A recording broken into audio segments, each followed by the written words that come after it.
Hello, everyone, and welcome to episode 2 of the Blockbusters and Algorithm podcast, hosted by me, Akin Ifeanyi Agumbiade. Last week, we started discussing the movie M3GAN. We laid the foundation of M3GAN. We talked about how the robot works, its relationship with major characters like Gemma and Caddy.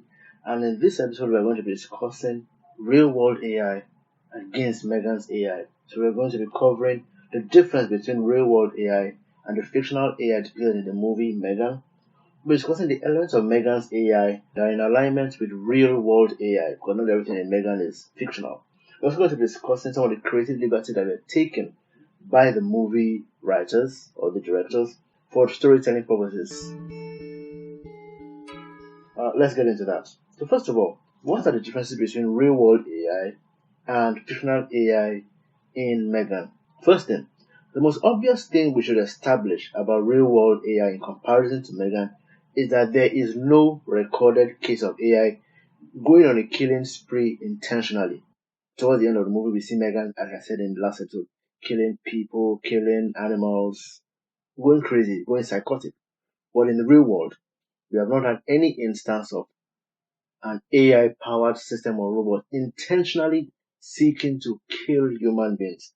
And I say intentionally because we have had instances where AI-powered robots in a factory killed a man in South Korea. But here it was a result of misidentification. I'll explain. Now, the robot in question wrongly identified the man as a box. The robot was programmed to lift boxes and put them on the conveyor belt. But this time, it wrongly misidentified the man who was working in the factory and lifted him. And I do not need to give you the unsavory details. It's it's not a pretty incident, but the difference between this and what we see in M3GAN is that there was an intention to kill these people. This robot, was misidentified, and we can put the blame on probably maybe the data set it was built on, or maybe a glitch in the system. But it was not it wasn't like, oh, the robot was intentionally looking to kill the man. And this is very unlike M3GAN, who outrightly seeks to kill or hurt anyone who threatens Caddy, like the boy at the summer camp who was bullying Caddy. M3GAN wasn't like this initially, but due to an update in basic instruction, I think we covered this in the previous episode where we talked about how she's told that she should now protect protect Caddy from any form of harm.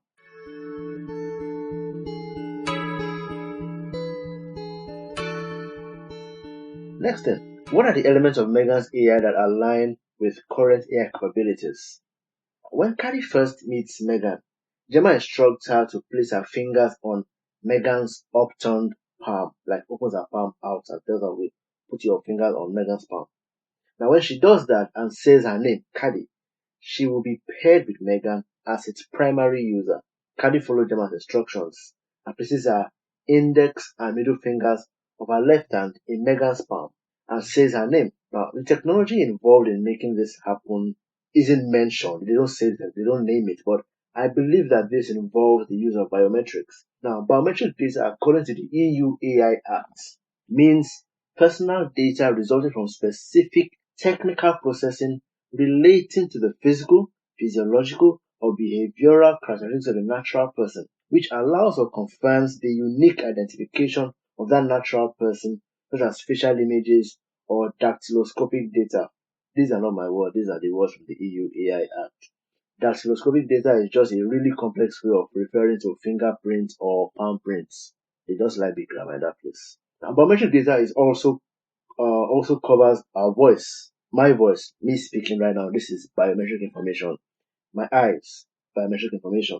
Now, the definition in Nigeria's Data Protection Act is similar to that of the EU AI Act. It just goes further to provide additional examples of what biometric data includes. Physical measurements, blood typing. Blood type is a part of your biometric data in Nigeria. Retinal scanning, like an eye scan, voice recognition, and DNA analysis. Biometrics are usually used for identification purposes, assurance, and controlling access. So some of you probably work in buildings where you need to use your thumbprint to gain access, or maybe you need to like an eye print, or if you need to be scanned by a facial recognition system for you to get access. So those are at biometric technology in application. There are even some financial apps that, okay, before you open them, you need to scan your face or provide your thumbprint as a way of controlling that need to ensure that your money isn't stolen by someone. This is another example of biometric data in action. Let's go back to the movie, M3GAN. I stated earlier that biometric technology was used to pair Cardi with M3GAN. Using this technology, M3GAN is able to understand that Cardi is a primary user because she has been paired with M3GAN. Later on, when M3GAN draws a picture for Cardi, she's able to identify her emotional state as her eyes widen and a smile comes on her face. And she's able to assign different scores to different emotions like joy, she's able to score of 91% on her face, surprise, content, anticipation, trust 19%, sadness 9%. All of this based on just looking at Cardi's face and scanning her face and all the expressions on her face. Now, what we see at play here is facial recognition used to identify emotions. The way facial recognition works is that it analyzes a face for the face prints, that is the map of your face and all the unique features that we all have, the shape of your eye, the shape of your nose, your lips, your mouth, the contours and all of that. That's your face, your face print. And using this analysis, the technology is able to describe information about our physical characteristics and behavior. In the real world, use of facial recognition has been controversial and it's been banned in some domains. And we'll talk more about this later in the podcast.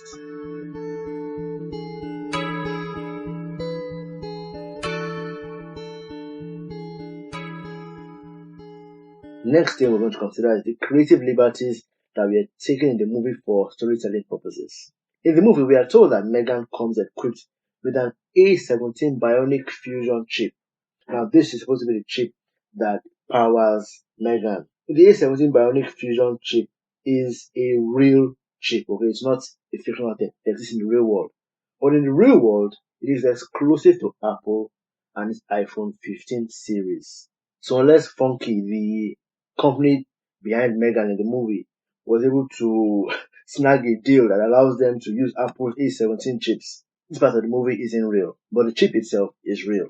Now, notwithstanding, the mention of A17 chips is important because they are top of the line when it comes to smartphone processing power.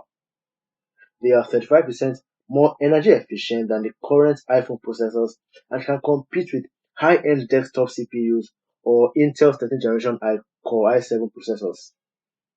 And on the previous A16, the one before A17, the previous A16 Apple chips, the neural engine on that chip had a capacity of 17 trillion operations per second, while the A17 has a capacity ranging from around 35 trillion operations per second. This is a very important point and likely goes to the root of why this chip was chosen by the writers of M3GAN. 35 trillion operations per second, as it implies, means that this chip can well carry out 35 trillion simple operations every second. This kind of power can support real-time language translation, analysis of real-time data, faster learning, and accuracy results. That's why M3GAN can go online, get information, recognize faces fast, carry out functions, read books in different voices. It makes sense that you need, if you wanted to develop a robot like that in real life, a chip like this could do the magic. The A17 chip can support data transfer speed of up to 40 gigabytes per second. This chip supports enhanced image processing for the iPhone camera, so it makes sense when you use it for a robot that can recognize people and objects accurately. So yeah, the A17 might be Apple's exclusive preserve, but if you needed a chip that could power a robot like that, in the fictional sense, yeah, it might be a good place to start from. But if you're wondering that, hey, this chip is very powerful and all of that, how does it compete with human capacity? Well, especially if we are comparing it to using robots or other intelligence systems like that, well, you don't need to worry, it does not come close. The human brain performs a billion operations per second. That wasn't a mistake. I said it. A billion operations per second. You know how a billion is followed by 9 zeros? So billion is 1 and 18 zeros at the back of it. So when you crunch the numbers, A17 chip 35 trillion operations per second. The human brain, billion operations per second. A17 chip is really great and very nice. Thumbs up, Apple. But the A17 chip only has the capacity of 0.0018% of the human brain. So it's not even scratching us anyway. So relax. The machines are not going to topple us anytime soon. And with that, we come to the end of today's episode of the Block Process and Algorithm podcast, where we're currently considering M3GAN. The next episode, which will come out a week from now, I will be considering the building blocks of M3GAN's AI, where we're going to break down components of M3GAN's AI as they are speaking in the movie. So until then, feel free to interact with this podcast, give us a thumbs up, give us a like when you see the share it with your friends who are interested in AI and movies.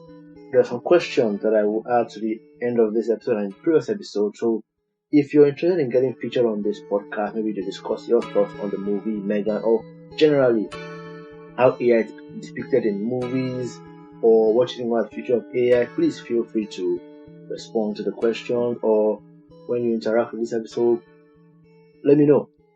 And I will try to reach out to you so that we can schedule a time that we have a discussion, which will be featured in probably episode 7 of the podcast. So thank you and have a great day.